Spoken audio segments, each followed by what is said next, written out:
Guys, welcome to my YouTube channel E-Class. So today, what we are going to do? We are actually discussing a very big and a very new topic, that is our new education policy 2020. हाँ, तो आपने देखा है कि हमारे पास नई education policy आई है and I am amazed after seeing that policy. जो हमें चाहिए था वो इस पॉलिसी के अंदर ऐसा सब कुछ है. Literally this is the best policy I have ever seen. ठीक है, तो हम अपना विदाउट वेस्टिंग आर टाइम हम अपना स्टार्ट करते हैं टॉपिक. ठीक है, और ये जो है यूनियन कैबिनेट ने वेंसडे को रिलीज़ करी है. ठीक है, अप्रूवल दिया है.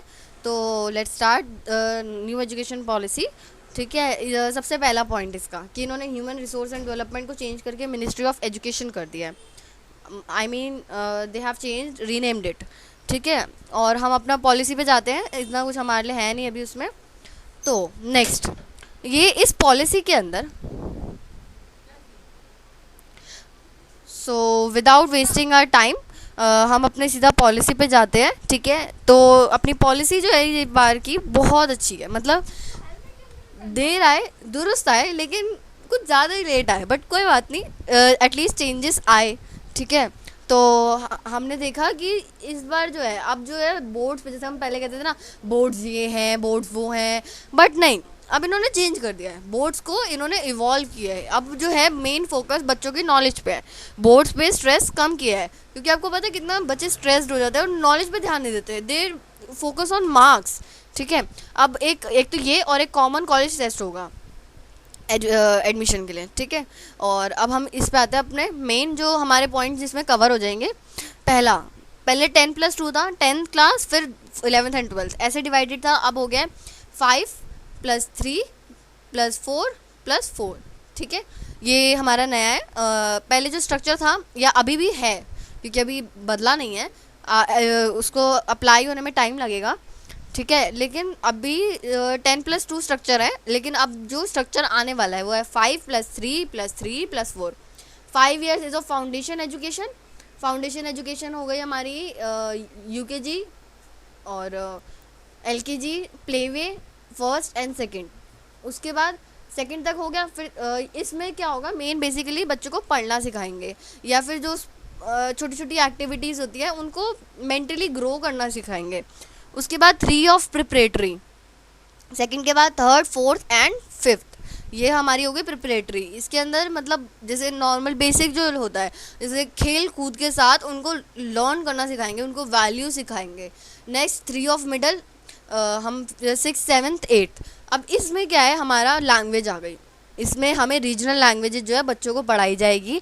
ठीक है, जो उनकी रीजनल लैंग्वेजेस होती है, लैंग्वेजेस पे फोकस किया जाएगा. ठीक है, और 4 years of secondary schooling, that is our 9, 10, 11, 12. इसमें एक पर्टिकुलर उसको लेकर, सब्जेक्ट को लेकर या पर्टिकुलर एजुकेशन को लेकर उनको आगे ट्रेन किया जाएगा और उसके हिसाब से इनको नॉलेज दी जाएगी बच्चों को. ठीक है, अब नेक्स्ट है मल्टी स्ट्रीम. अब पता ही है कि आर्ट्स, कॉमर्स और साइंस के बीच के जो स्ट्रिंजेंट बैरियर्स थे, जो उनको बिल्कुल ही डिवाइड कर देते थे, उसको हटा दिया गया. Flexibility to choose subjects across streams. जैसे सपोज एग्जांपल से समझाती हूँ, एक मेडिकल का बच्चा है, अगर वो चाहता है कि वो एक सब्जेक्ट अपना कोई आर्ट्स का ले ले, जैसे लेट सपोज होम साइंस या पॉल साइंस या हिस्ट्री, इकोनॉमिक्स, कुछ भी लेना चाहे तो वो ले सकता है एक सब्जेक्ट. तो ये जो बैरियर्स है ना, उसको डाइल्यूट कर दिया गया है. बोर्ड एग्ज़ाम जो है कॉम्पिटिटिव, सिर्फ कोर कॉम्पिटिटेंस नहीं चेक करेंगे, कॉम्पिटेंटीस. ठीक है, बोर्ड जो है नॉलेज चेक करेंगे और ऑब्जेक्टिव सब्जेक्टिव दोनों होंगे. मतलब प्रैक्टिकल नॉलेज भी चेक करेंगे और डिस्क्रिप्टिव नॉलेज भी. और जो अब बोर्ड होंगे वो एक साल में 2 बारी होंगे. I mean it is amazing. एक बारी में एटलीस्ट बच्चे को पता तो चले कि बोर्ड होते कैसे हैं. तो अगर if he is not satisfied with the first board, then he can attempt in the second board. Multilingual, class 8 तक को लैंग्वेजेस सिखाई जाएंगी. जो मैंने आपको बोला 3 लैंग्वेजेस पॉलिसी. लोकल लैंग्वेज जो है मीडियम ऑफ इंस्ट्रक्शंस आप बना सकते हैं 8 तक के बच्चों के लिए. बैगलेस डे जो है अभी भी है, कुछ कुछ जगह है छोटे बच्चों के लिए. इसमें क्या होता है, स्कूल स्टूडेंट्स को 10 days बैगलेस डे होगा इन अ ईयर. ठीक है, 10 days, आई मीन एक साल में 10 days. और वो जो है एक्टिविटीज़ करेंगे और इनफॉर्मल इंटर्नशिप दैट मीन्स कोई वोकेशनल जैसे सब्जेक्ट होता है, जैसे हम कॉलेज में इंटर्नशिप करते हैं वैसे ही उसकी कोई डिग्री नहीं मिलेगी, लेकिन वो अपने स्कूल में अलग जैसे उसको लेकर प्रैक्टिस करेंगे, जैसे डांसिंग, म्यूज़िक, ये सब थे स्कूल के। Next is college. कॉलेज में क्या है, कॉलेज में एक तो नेशनल कॉमन एंट्रेंस एग्जाम होगा, that is also twice in a year, ठीक है। अब 4 years बैचलरेट, जैसे suppose 4 year multidisciplinary bachelor programme to be preferred, 4 साल का बैचलर कोर्स है, ठीक है, प्रेफरेंस इसको ही दी गई है। और मिड टर्म ड्रॉप आउट जो है ब्रेक लेकर वापस अपना शुरू कर सकते हैं, जैसे अगर किसी ने 1 साल कर लिया, ठीक है, उसको सेकेंड साल के लिए ब्रेक चाहिए तो वो ब्रेक लेके अगले साल फिर कंटिन्यू कर सकता है, उसको फिर से करने की ज़रूरत नहीं है। नो एफिलिएशन मतलब 15 साल तक हमें जो है डिग्री बढ़ानी है, लोगों को हायर एजुकेशन प्रोवाइड करनी है। फ़ी कैप, जैसे जो इंस्टीट्यूशंस हैं प्राइवेट इंस्टीट्यूशन बेअंत फीस लेते हैं, जैसे मेडिकल, एक मेडिकल का कोर्स करना जाए ना बच्चा MBBS, तो उसको 1 करोड़ तो कहीं नहीं गया देने के लिए, तो अब इस पर फ़ी कैप होगा, कंट्रोल होगा। गोइंग ग्लोबल, ग्लोकल, ठीक है, जो बाहर की है वो इंडिया आएंगे और जो इंडियन यूनिवर्सिटीज़ हैं वो बाहर जाएंगी। तो जिन लोगों को बाहर की यूनिवर्सिटी में पढ़ना प्रेफरेंस लगती है तो वो इंडिया में रहकर ही बाहर की यूनिवर्सिटी में पढ़ सकते हैं और उन्हें बाहर जाने की ज़रूरत नहीं है। Next is highlights outcomes of national education new education policy 2020। एक तो मैं आपको शॉर्ट में बता देती हूँ क्योंकि मैं पहले आपको बता चुकी हूँ। 100% preschool to second level education चाहिए इन्हें बाय 2030। टीचर्स को असेसमेंट रिफॉर्म, जो नए नए रिफॉर्म्स आएंगे, चेंजेस आएंगे, उनके लिए प्रिपेयर होना चाहिए बाय 2023, ठीक है।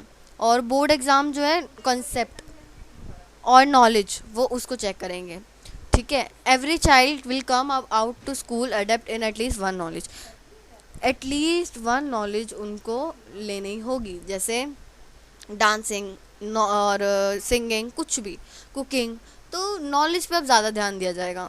कॉमन स्टैंडर्ड्स पब्लिक और प्राइवेट, जैसे एक बैरियर सा होता है ना पब्लिक और प्राइवेट में, अब वो नहीं होगा। अब मेजर रिफॉर्म जो लिए गए हैं, बोर्ड जो है नॉलेज चेक करेगा, ठीक है। मदर टंग जो है मीडियम ऑफ इंस्ट्रक्शन बन जाएगी 5th ग्रेड के लिए।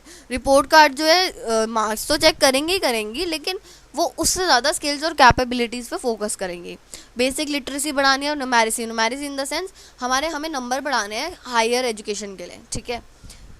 चेंजेस लाने हमें करिकुलम में विदाउट सेपरेशन बिटवीन स्ट्रीम्स का सेपरेशन कम करना है।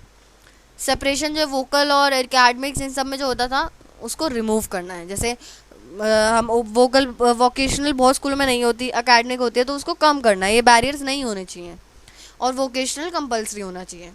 और न्यू एजुकेशन करिकुलम आएगा, ठीक है। और बोर्ड जो है नॉलेज पे ध्यान देगा। ग्रेड 5 तक मीडियम ऑफ इंस्ट्रक्शन जो है लोकल लैंग्वेजेस होगी, और mother tongue, home language, regional language ये पढ़ाई जानी चाहिए। 360 degree holistic progress card of child होनी चाहिए, मतलब प्रॉपर प्रोग्रेस देखो आप, सिर्फ ये मत देखो कि वो मार्क्स क्या ला रहा है, ठीक है।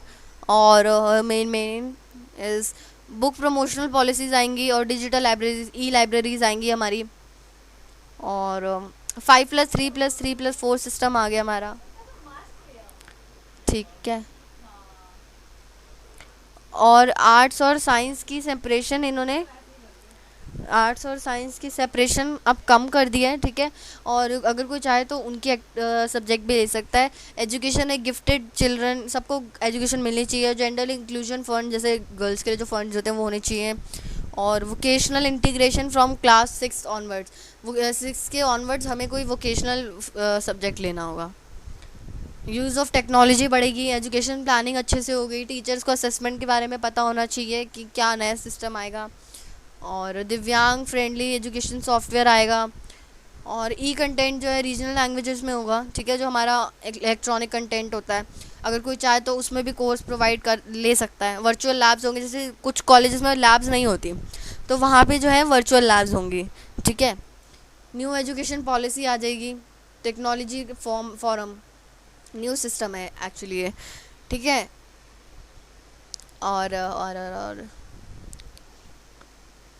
और फीस फिक्सेशन होगी, ठीक है। बोर्ड्स रेगुलेटरी फ्रेमवर्क, एक मतलब कुछ भी नहीं आप ऐसे चार्ज कर सकते। पब्लिक इन्वेस्टमेंट पहले जो थी 3.5 ऐसी समथिंग थी जीडीपी में, अब 6 कर दी गई है, सो इट इज़ नाइस। हाँ, जो मेन एम है, क्या एम है, 2035 तक हमें ग्रॉस एनरोलमेंट रेशन बढ़ाना है। दैट मीन्स हमें 50% से ज़्यादा बच्चे या 50% बच्चे हायर एजुकेशन में लेके आए। केवल एग्जिट है और एंट्री है, ठीक है, ये तो हमें पता ही है कि अगर बीच में जैसे फर्स्ट ईयर में सर्टिफिकेट, सेकंड ईयर में diploma and in third year you will get your degree, ठीक है। तो मल्टीपल एग्जिट्स हैं, एंट्री हैं, अगर कोई बाय चांस बीच में छोड़ देता है तो वहीं से कंटिन्यू कर सकता है डिग्री दिखा अपनी सर्टिफिकेट डिप्लोमा दिखाकर। और 5 इयर्स की बैचलरेट कर दिया है, बैचलर कर दिया इन्होंने, एमफिल हटा दी गई है, ठीक है। और ये जो हमारा चेंज आया है ये 34 इयर्स बाद आया, और आपको पता ही है ये एक तरह से यूएसए का एजुकेशन सिस्टम है जो अब हम फॉलो कर रहे हैं, ठीक है। वहीं से पॉइंट्स उठाए गए हैं। कंट्री को अपना एजुकेशन सिस्टम ये 34 इयर्स बाद मिला, तो इससे जो पहले के बच्चे थे they did not get their advantages, ठीक है। आगे वाले बच्चों को ज़रूर मिलेगा, और जो बच्चे कॉलेज में हैं उनको भी मिलेगा, या जाने वाले कॉलेज में। बस यही सब हमारे रिफॉर्म्स थे, ये एवोल्यूशंस हैं जो हमारे आए हैं। यूनिवर्सिटी एजुकेशन कमीशन बनी थी, फिर सेकेंडरी एजुकेशन कमीशन बनी थी, एंड ये हमारी सुब्रमण्यम कमेटी रिपोर्ट बनी थी, national policy on education NPE. तो ये सब हमारे चेंजेस धीरे धीरे आए हैं, और हमारे पास आई है अब न्यू एजुकेशन पॉलिसी 2020। तो ये सब हमारी पॉलिसी थी, if you national education policy 2020। if you liked it you can like my channel, and also if you are having any query you can write it in the comment section, and do subscribe my channel. Thanks for watching.